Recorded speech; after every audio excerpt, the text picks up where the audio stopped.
हिंदी की बिंदी चैनल में आप सभी का स्वागत है।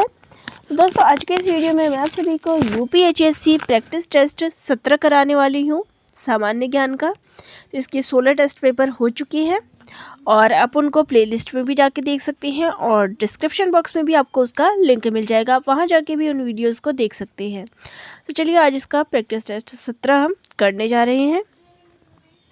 तो यहाँ पहला प्रश्न है, कंप्यूटर के सभी हार्डवेयर की जांच निम्न में से कौन करता है? तो यहाँ इसका सही उत्तर होगा बायोस। तो कंप्यूटर के जितने भी हार्डवेयर होते हैं उनकी जांच बायोस के द्वारा की जाती है। अब यहाँ इसकी फुल फॉर्म की भी बात कर लेते हैं क्योंकि हो सकता है परीक्षा में आपसे इसका फुल फॉर्म भी पूछ लिया जाए। तो इसका फुल फॉर्म है बेसिक इनपुट आउटपुट सिस्टम।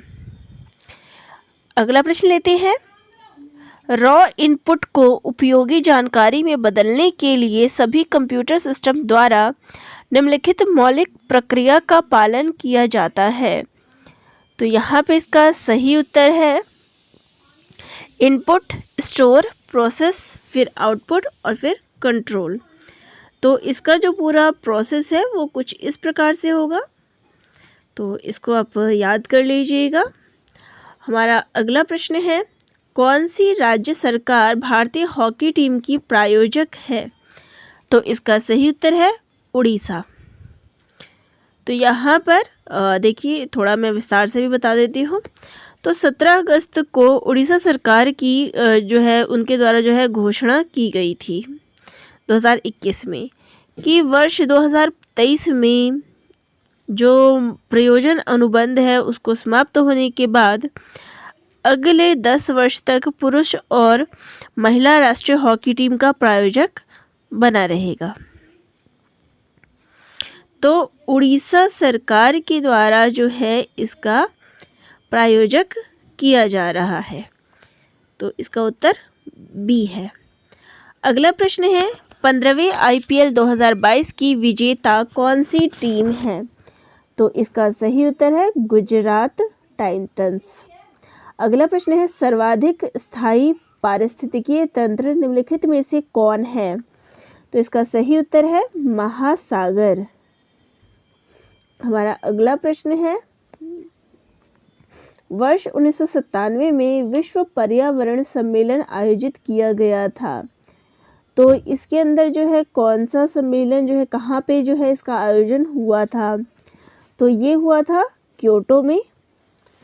तो जिसको हम इसके देखिए जितने भी पर्यावरण के अंतर्गत सम्मेलन हुए हैं उन सभी को ज़रूर याद रख लीजिएगा क्योंकि यहाँ प्रश्न आपका सन पूछ के पूछा गया है कि कौन सा आएगा। कई बार आपको हो सकता है क्योटो प्रोटोकॉल का वर्ष पूछ ले, तो किसी भी प्रकार से आपको प्रश्न पूछा जा सकता है। अगला है, फ्लाई ऐश का एक प्रदूषक दहन उत्पादक है जो प्राप्त होता है जलाने से। तो फ्लाई ऐश जो है वो कोल यानी पत्थर के कोयले को जलाने से प्राप्त होती है। अगला है, निम्नलिखित युग्मों में से कौन सा सही सुमेलित नहीं है? तो इसका सही उत्तर है देखिए बांदीपुर राष्ट्रीय उद्यान कर्नाटक में है, सही है। मानस वन्य जीवन अभ्यारण्य असम में है, ये भी सही है। पेरियार वन्य जीव अभ्यारण्य केरल में है, ये भी सही है। लेकिन सिमलीपाल राष्ट्रीय उद्यान मध्य प्रदेश में है, ये सही नहीं है। तो यहाँ सुमेलित नहीं है पे सही लगाना है, तो इसका उत्तर हो जाएगा ऑप्शन डी, क्योंकि जो सिमलीपाल है वो मध्य प्रदेश में नहीं बल्कि उड़ीसा में है। अगला है, जीवमंडल आरक्षित परीक्षण क्षेत्र है, तो ये कहाँ पर है? तो जीवमंडल जो है वो किससे संबंधित होते हैं? आनुवांशिक जो विभिन्नता होती है उससे संबंधित है। तो ये जीवों में जो है आनुवांशिकता को बनाए रखने के लिए, तो यहाँ इसका ऑप्शन हो जाएगा डी। हमारा अगला प्रश्न है, किसके राज्य में कल्याण मंडप की रचना मंदिर निर्माण का एक विशिष्ट अभिलक्षण था? तो ये जो है इसका सही उत्तर है विजयनगर। तो विजयनगर में जो है जितने ये कल्याण मंडप की रचना मंदिर निर्माण के लिए की जाती थी तो उसका योगदान जो है यहाँ पे विजयनगर साम्राज्य का प्रमुख था। अगला प्रश्न है M.K. गांधी को निम्नलिखित भारतीय राष्ट्रीय कांग्रेस के अधिवेशनों में से किसमें ने जो है उसमें सर्वप्रथम इसमें भाग लिया था? तो इसका सही उत्तर है कलकत्ता अधिवेशन में। हमारा अगला प्रश्न है अगस्त 1932 के रेमजे मैकडॉनल्ड के सांप्रदायिक पंचायत के द्वारा पहली बार एक पृथक निर्वाचक समूह बनाया गया था। तो इसका सही उत्तर है ये जो बनाया गया था वो था अछूतों के लिए। अगला प्रश्न है सूर्य की ऊर्जा उत्पन्न होती है, तो ये उत्पन्न होती है नाभिकीय संलयन के द्वारा। अगला प्रश्न है कर्क रेखा किस राज्य से होकर गुजरती है? तो ये जो है झारखंड राज्य से होकर गुजरती है। तो यहाँ जितने नाम दिए गए हैं उसमें ये झारखंड से होकर गुजरती है। तो यह हमारा अगला प्रश्न है राज्य के नीति निर्देशक सिद्धांतों को भारतीय संविधान में शामिल किए जाने का उद्देश्य है। तो सामाजिक और आर्थिक प्रजातंत्र को स्थापित करना, ये इसका सही उत्तर है। अगला प्रश्न है कोई कानूनी विधेयक संसद के लिए किस पटल पर रखा जा सकता है? तो इसका सही उत्तर है संसद के दोनों सदनों में से किसी भी एक पटल पर। अगला है भारत के सर्वोच्च न्यायालय के कार्यवाहक मुख्य न्यायाधीश की नियुक्ति करता है। तो ये जो नियुक्ति होती है ये राष्ट्रपति के द्वारा की जाती है। अगला है भारत में थोक मूल्य सूचकांक के आंकड़े निम्नलिखित में से कौन सा संस्थान कार्यालय जो है जारी करता है? तो ये जो है वाणिज्य और उद्योग मंत्रालय के द्वारा जो है जारी किया जाता है। अगला है वह शोध अभिकल्प जिसमें निरंतर तथ्यात्मक जानकारी एकत्र करने की आवश्यकता पड़ती है उसे निम्नलिखित में से किस रूप में वर्गीकृत किया जाता है?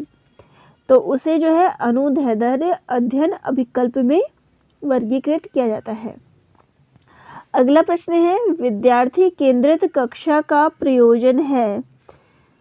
तो इसका सही उत्तर है व्यक्तिगत विभिन्नता को मिटाने के लिए। तो जिसमें जो है विद्यार्थियों को मौका मिलता है, तो जो विद्यार्थियों के बीच जो विभिन्नता होती है उसको मिटाने के लिए विद्यार्थी केंद्रित कक्षाओं का आयोजन किया जाता है। निम्नलिखित में से कौन एक साक्षात्कार का प्रकार नहीं है? तो वो है विशेष। बाकी जो है अर्ध संचरित, संचरित, असंचरित ये सारे जो है साक्षात्कार के हैं। बाकी ये विशेष जो है वो इसके अंतर्गत नहीं आता है। अगला है निम्नलिखित में से कौन सा ऑपरेटिंग सिस्टम नहीं है? तो वो है बाकी ये जो है OS X, विंडोज़ 7, डॉस ये सारे जो है ऑपरेटिंग सिस्टम हैं। लेकिन जो ऑप्शन डी है यानी C+ जो है C++ वो इसके अंतर्गत नहीं आता है क्योंकि ये जो है वो प्रोग्रामिंग लैंग्वेज है।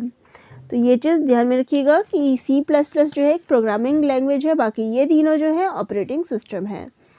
अगला प्रश्न है डकगो है, तो ये क्या है? तो इसका सही उत्तर है ये एक सर्च इंजन है। अगला प्रश्न है वीडियो मेल से हम क्या भेज सकते हैं? तो अगर आपको वीडियो मेल करनी है तो उसके थ्रू आप क्या भेज सकते हैं? ग्राफिक्स भेज सकते हैं, वीडियो क्लिप्स भेज सकते हैं, वीडियो मैसेज भेज सकते हैं। तो इसका ऑप्शन हो जाएगा डी, सभी।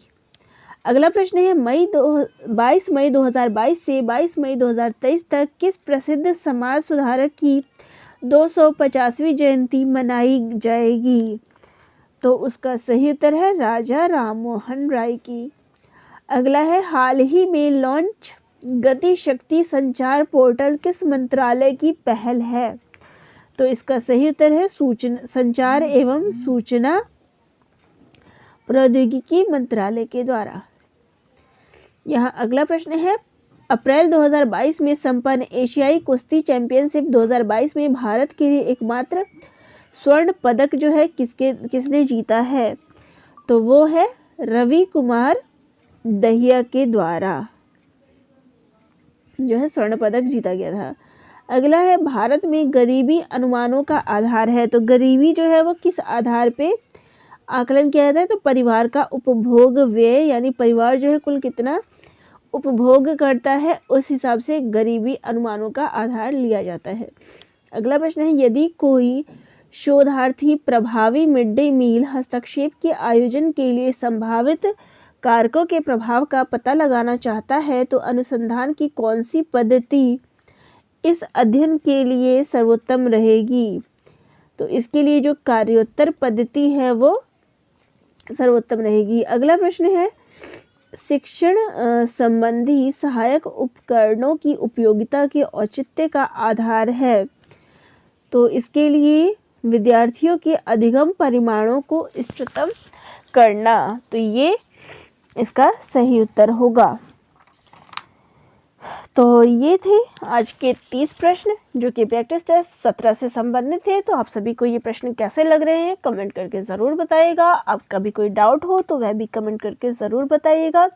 और चैनल पे नए हैं तो चैनल को सब्सक्राइब भी करिएगा, क्योंकि यहाँ आपको कुछ इसी प्रकार की जानकारियाँ उपलब्ध होती रहती है। धन्यवाद।